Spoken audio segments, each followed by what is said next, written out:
Oh, that was a most frustrating visit to Lowe's. Cody over at Wrangler Star recently posted a video about that he was trying to get fittings for his tractor and ended up spending an entire day going back and forth, kind of a comedy of errors if you saw that video. But we were just trying to get the connectors for this on-demand water heater. Was that fun? No. No. Isn't that great, joining us on a trip to Lowe's? I won't go in again. Yeah, nothing like standing in the plumbing aisle for, I don't know, what, 30 minutes, an hour? You'll see it once we get it all installed together. I'll explain it, but thanks for coming. What's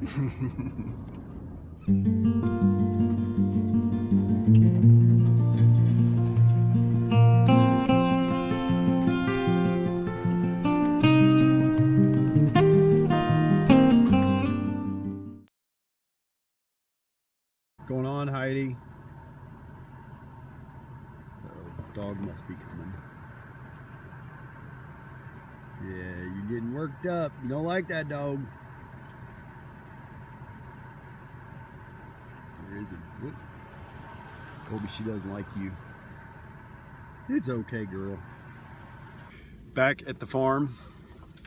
Shouldn't complain about being frustrated shopping at Lowe's, because really, how blessed are we that you get to go into a place that all that stuff is already there, instead of back in the day of having to go to a plumbing supply house. And I mean, I know big box stores are also the devil and put a lot of small business places out of business, but convenience sake, to be able to go in and get everything you need in one place. And anyways, we did figure out what we needed, so there it is. The building awaits. Hopefully this won't turn out to be a super frustrating plumbing installation with a bunch of fittings that I've not used before. And also, just the unfortunate thing of having to spend so much time at Lowe's is that you're not actually in there working, and so the better part of the day is gone. Law of diminishing returns, you know, more productive, better early in the day than late in the day. But we'll see if we can get a lot of this plumbing trimmed out in here today. This is the thing that we were, believe it or not, looking for at Lowe's and could not find, and spent all the time. And when I came back, we figured out a system. We were going to go from 5/8 inch OD compression to they had a 5/8 OD compression to 1/2 inch. And so I was going to have to make up a little stub out, but can you believe it? When we came back after all that, they actually include the fittings now. So on the reviews on Amazon, people complain because it has these 5/8 inch, and so they must have fixed it and now include these fittings in here. So that was an hour wasted. For those people who've maybe never done copper plumbing work, just show you how this works. These are the copper stub outs, and we've got a pipe cutter. There's a cutter wheel inside of here and 2 rollers here that when you thread this down tight on here, the 2 rollers will sit on the either side of this to hold it centered. And you just tighten this down as hard as you can, and then start spinning. But you give it a full turn, keep tightening it, and keep doing that, tightening and turning until eventually it will cut that off. The important next step, couple of things with this is this is a larger pipe cutter, but most of these larger pipe cutters have this tool on here. It's just a piece of steel on there, because when this cuts, what it's going to do is, as it's pressing in, it's going to leave a lip on the inside of this. You just stick this tool in here and twist this around on the copper, and obviously the copper is soft enough until you can't feel that lip anymore. Then the next important thing is that you've got to get all of this water out of here. So I'll stick a towel in here, dry this out completely. The next thing is you got to clean the outside edge of the pipe. So this is a really nice tool that'll allow you to clean inside of 3/4 and 1/2 inch fittings, and then also to clean the and also create a little bit of a scratched up surface on the pipe. So you just stick this on here and spin this around. and pull it off, and it'll clear off any kind of patina or dirt or anything that's on the surface, but it'll also give it really fine kind of micro scratches on the copper pipe instead of two perfectly smooth surfaces. So it's got a little something for the solder to bite into. All right, so we're gonna go ahead and solder in a quarter turn shutoff valve on here for the toilet. Once we get that done, we're going to do this and start assembling the water heater, and then hopefully the last thing that we'll do today is get the rubber flooring we're going to put in the bathroom and the toilet. That would be great. Got to put some flux on our pipe. Get a little bit of this flux on here. Close this up. Keep it clean. You got to keep these keep the pipe clean, because any kind of dirt is the problem that you will have doing copper fittings. And then just slide this on here and get it exactly where you want it. You don't want to overheat your joint, and you don't need to push the solder in there. And you can go ahead, and it doesn't take a whole lot. Bend your solder so that you can get to this. Move this out of the way. You can get to this, and all you got to do is just push it down on here. And with the pipe sticking out like this, what you're going to be looking for is on this underside. If you see solder, it just starts to drip on the underside of this, then we know that the joint is going to be, it's full. And so it's going to pull, that heat is going to pull the solder back into the joint, the full length of it. If you ever reheat one of these and take it back apart, it's amazing how that solder has moved all the way back in.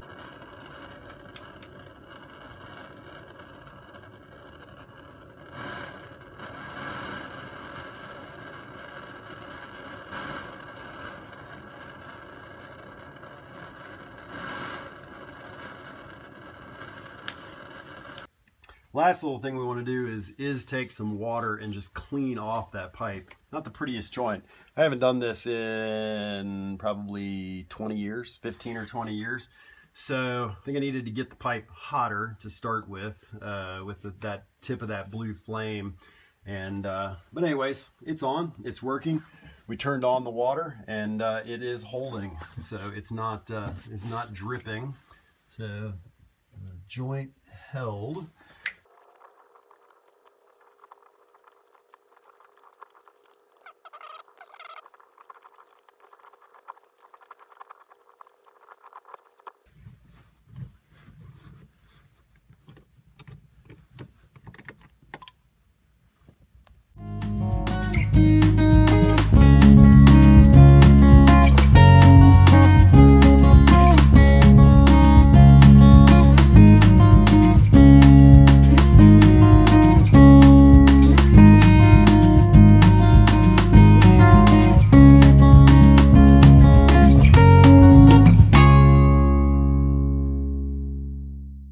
If all of this is soldered nicely, all the joints made up, everything should throw the main water and we not have any drips or leaks anywhere. Please. Get my cheaters. And there is nothing. So it is perfectly dry. Oh, so if I mentioned earlier that Wrangler Star video where Cody is trying to get these oil fittings for the hydraulics on his new tractor, and it's just like I think it turns into a 2-day debacle. And I wondered earlier when I was out there if I should even continue on like working today, because it's just going to be one of those days where everything goes sideways. So I got this whole thing put together, and then I started really, I've never even used these fittings before. I'm not a plumber.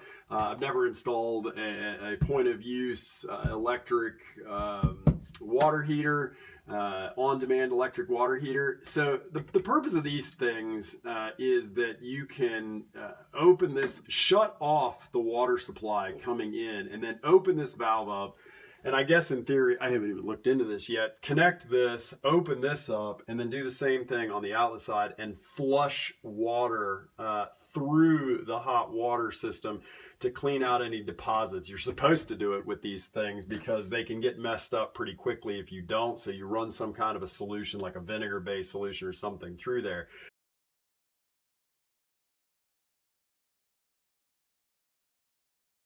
So had to take everything back apart, unsolder all of this, put it back together and resolder it again.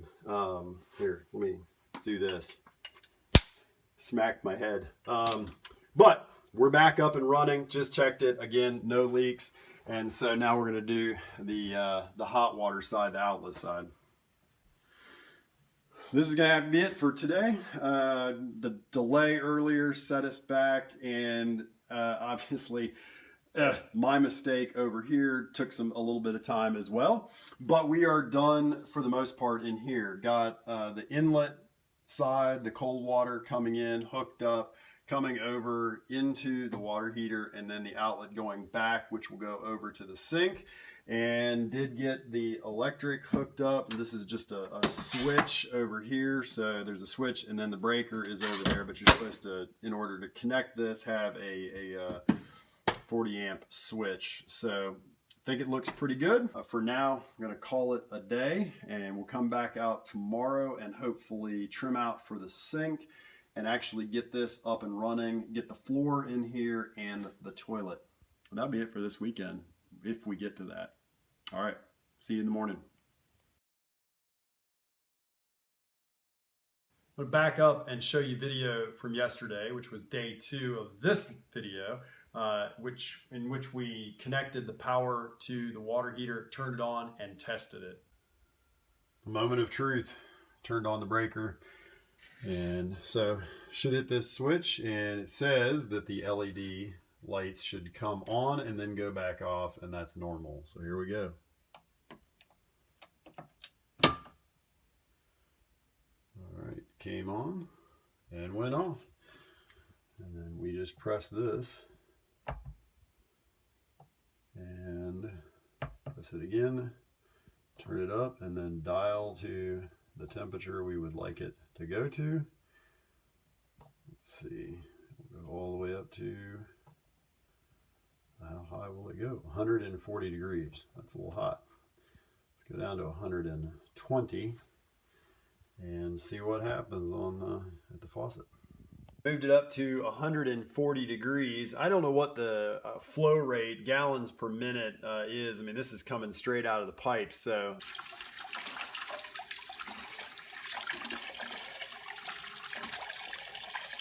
It's definitely warm.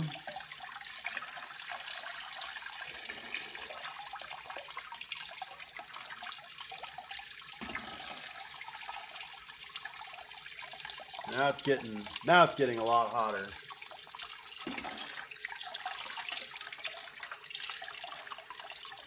Yeah, I would say at this flow rate right now, it's hot. It's hot water. It's not too hot to touch, but it's definitely hot, which is perfect for our application.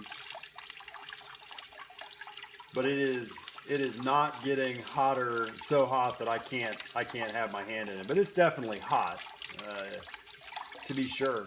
So it works well.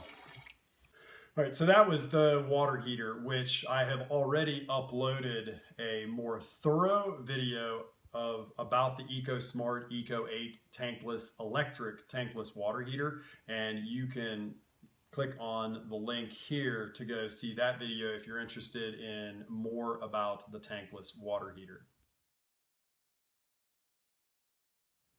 Gonna try and get the toilet in quick tonight. We got an AquaSource Henshaw. It's chair height elongated bowl. Got to put the bolts in to the flange first. T-bolts come with these little plastic washers, which are pretty helpful to hold it in place. So we just stick these in here and slide them in so that they should be 6 inches apart, and you want them basically parallel to the wall. Next step, put the wax ring onto the base of the toilet. Obviously just center this on here roughly, twist it a little bit just so that it sticks onto the base of the toilet. And now we're ready to put it onto the flange with the bolts.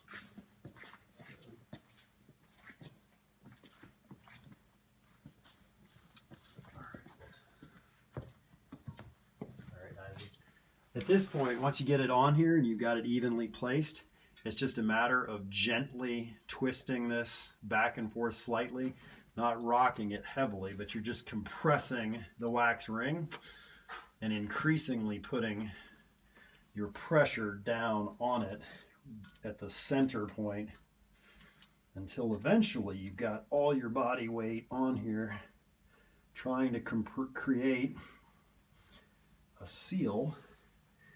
Of course, make sure you've got it centered, and then eventually put your full body weight down on it until it's on the floor.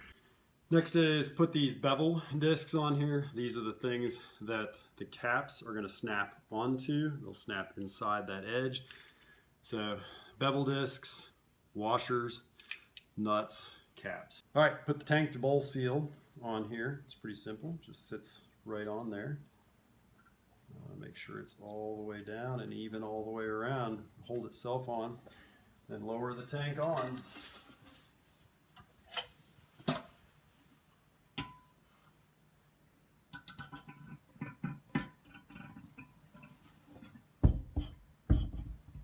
All right, that's a problem. Last bit, hook up the hose. And the moment of truth.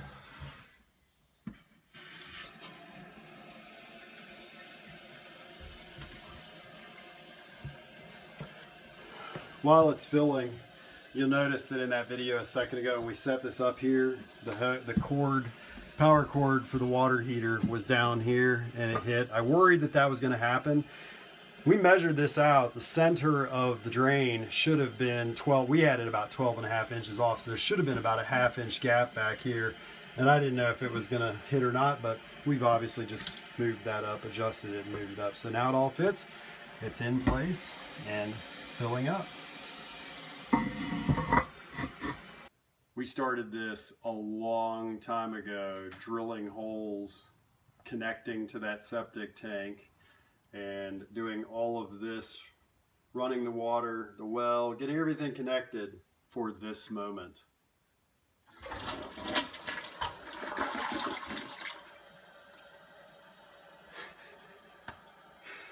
That is an oddly satisfying sound after all that work, which will mean no more long trips back to the house.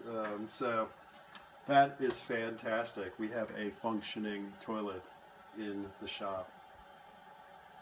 That's it. We are done with the plumbing trim out on this Quonset hut project. The only thing we don't have in at this point is the utility sink. Believe it or not, went to Lowe's to get it along with the toilet. They had 2 of the sinks that I want, but no legs to go with either of them. So gonna either have to wait until they get new ones in or drive to another Lowe's to get it. Wasn't that important right now, and I can come back to it later.